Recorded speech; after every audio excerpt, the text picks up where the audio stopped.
बिस्मिल्लाहिर्रहमानिर्रहीम अस्सलामुअलैकुम नाज़रीन, आप देख रहे हैं HPS news. Hyderabad district reporter Zeeshan Ali. Hyderabad custom हुकाम ने आलमी दिन के मौके पर स्मगलिंग माल अशिया नजर आतिश कर दिया। Director custom intelligence and investigation doctor Sadiq की HPS न्यूज़ से गुफ्तगू। कस्टम के आलमी दिन के मौके पर सालाना कार्रवाइयों में बरामद माल सामान नजर आतिश किया गया। 300 मिलियन की चीजें नजर आतिश की गई।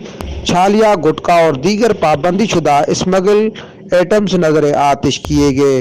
गुज़िश्ता 6 माह के दौरान 40 से ज्यादा गाड़ियां तहवील में लाई गई हैं। मजीद खबरों के लिए आप देखते रहे HPS news. Khan director custom intelligence investigation.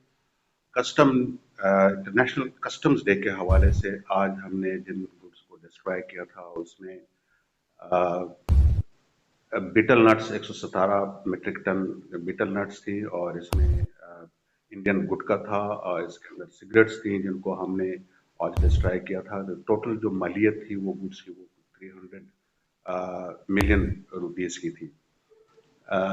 The goods were actually hazardous to health, और in case of cigarettes चूंकि उसके ऊपर again being injurious to health उसके ऊपर वो emboss नहीं था, तो that as per law that was also supposed to be destroyed.